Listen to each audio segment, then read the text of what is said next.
Hola a todos, hoy nos encontramos desde la Puebla de Alcócer en Extremadura. Este castillo data del siglo XII al siglo XIII construido, en el siglo XV se hizo una remodelación y desde este es el punto más alto de esta área de la Siberia donde se alcanzaban a divisar las guerras o los avistamientos enemigos. Y hoy vamos a hablar de un tema muy importante que son los cuidados posoperatorios.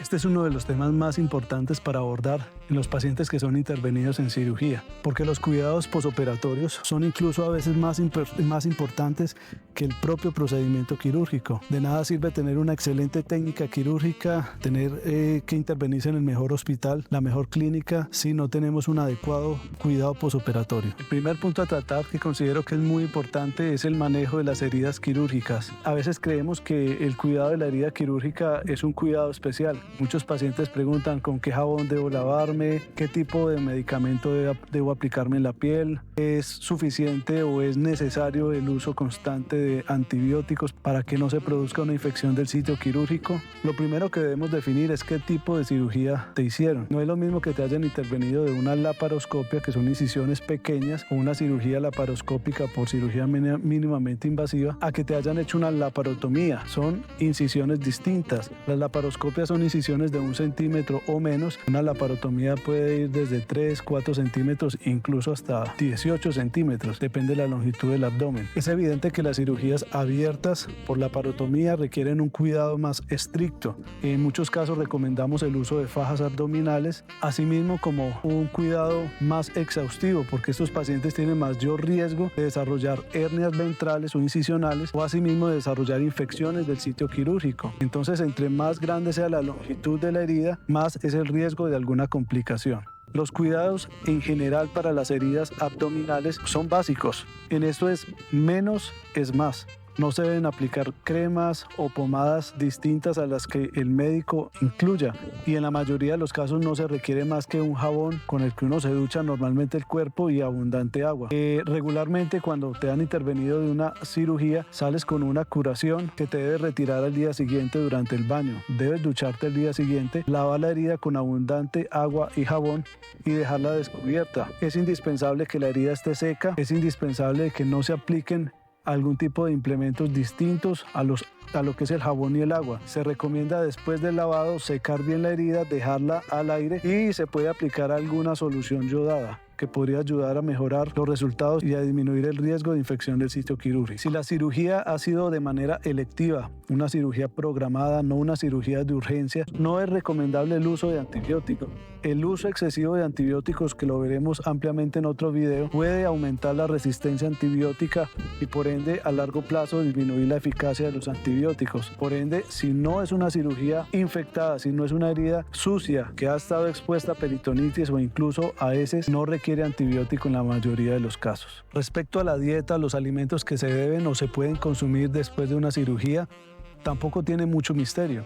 Esto va a depender enteramente de qué tipo de cirugía te han hecho. Si es una cirugía de una hernia abdominal, ya sea hernia umbilical o una hernia inguinal, la alimentación debe ser la usual, la que normalmente el paciente recibía antes de la cirugía. Se debe evitar cualquier alimento que distienda el abdomen o que genere estreñimiento, básicamente porque puede dar mayor dolor posoperatorio y mayor riesgo de que haya una recidiva o que la hernia se vuelva a reproducir. En todo caso, las frutas y las verduras están indicadas casi siempre y la hidratación es fundamental. Que el paciente permanezca consumiendo abundantes líquidos es importante para restaurar el tránsito intestinal. Si te han hecho alguna cirugía donde ha habido necesidad de resecar una porción del intestino y has quedado con alguna sutura interna, alguna anastomosis o empalme interno, lo ideal es empezar con una dieta líquida progresivamente hacia una dieta blanda, es decir, purés, o una dieta turmix, que se conoce como una dieta licuada. Poco a poco, paulatinamente, ir aumentando la consistencia de los alimentos. No empezar directamente con lo más difícil de digerir, como son las carnes magras. Se puede empezar con pescado, pollo, de manera, puede ser carne mechada, a poco ir aumentando la consistencia de los alimentos. Pero esto es progresivamente rápido, en 1 o 2 días, 3 días, según lo que haya tolerado el paciente antes de la intervención quirúrgica. Tercer punto muy importante. Una de las preguntas más importantes que hacen los pacientes al egreso es si pueden fumar o si pueden consumir alguna bebida alcohólica. Siempre respondemos lo mismo. El cigarrillo y el alcohol ambos aumentan el riesgo de infecciones en el sitio quirúrgico, disminuye el proceso de cicatrización normal, lo enlentece y hace que pueda ser más defectuosa la cicatrización de la pared abdominal y por ende eleva el riesgo de que se formen hernias ventrales en los meses o años siguientes y que haya mayor riesgo de infección del sitio quirúrgico. Por esta razón, lo que se recomienda es que los pacientes eviten a lo sumo consumir el cigarrillo. Respecto al alcohol, además de aumentar estos riesgos que ya hemos mencionado, si se ha indicado analgésicos o además de eso antibióticos, existe mayor riesgo de que hayan reacciones medicamentosas que pueden hacer que cambie el efecto que produce el medicamento sobre el organismo y por ende aumente su función o disminuya su función. Por esta razón, recomendamos que no se consuman bebidas alcohólicas y mucho menos cigarrillo. En resumen, en la mayoría de estudios lo que se recomienda es por lo menos suspender el uso del cigarrillo 4 semanas antes y 4 semanas después de una intervención quirúrgica. Obviamente, si disminuyes o suspendes el consumo de cigarrillo en relación a tu cirugía, los resultados van a ser mejores, porque algunos estudios indican que el consumir licor o cigarrillo puede aumentar hasta 2 veces más el riesgo de complicaciones. Así de que ni el cigarrillo ni el licor están indicados en el posoperatorio. Cuarto punto, que es muy importante. La mayoría de nuestros pacientes tienen miedo a caminar, y no solamente por los pacientes, sino por los familiares. Y es evidente que tenemos un instinto de proteger al enfermo y ese instinto a veces nos lleva a hacer cosas que no se deben. La movilización del paciente lo antes posible en el posoperatorio es vital, no solamente para su recuperación rápida, integración rápida a sus funciones vitales o básicas, sino que además de eso previene complicaciones pulmonares o respiratorias. Un paciente que inmediatamente sube de la sala quirúrgica a una sala de recuperación o a su habitación en el hospital o en la clínica, que inmediatamente empieza a hacer funciones básicas, a hacer paseos cortos, a levantarse al sillón, después de eso a salir de la habitación, son pacientes que se recuperan mucho más rápido.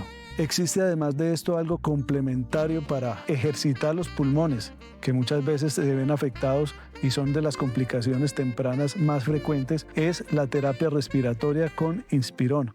Es un dispositivo pequeño que pueden ver acá, que al inspirar constantemente, al menos unas 3 veces por minuto, descansar unos 5 minutos y volverlo a hacer, es un ejercicio simple que es elevar unas bolas de colores, mantenerlas el mayor tiempo posible ascendidas. Esto hace que los pulmones se expandan y por ende todas las secreciones que haya habido en relación con una intubación, una anestesia general, pues disminuye el riesgo de atelectasias y de neumonía en el posoperatorio. Así de que es algo sencillo que puedes adquirir. Yo sé que en algunos hospitales no se da por rutina, pero es algo que se puede adquirir en una tienda donde se vendan insumos médicos y tiene un impacto importante. Quinto y último punto, es de vital importancia que los pacientes que son intervenidos tengan una actitud quirúrgica favorable. Muchos de ellos se adaptan la actitud de enfermos y esto no permite que haya una recuperación pronta.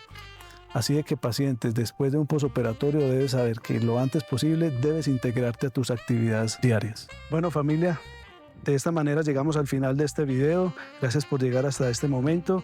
Les invito para que se suscriban al canal, para que compartan este contenido, para que le den me gusta y de esta manera podamos abordar muchos más temas que sé que son de vital importancia para muchas personas. Muchísimas gracias.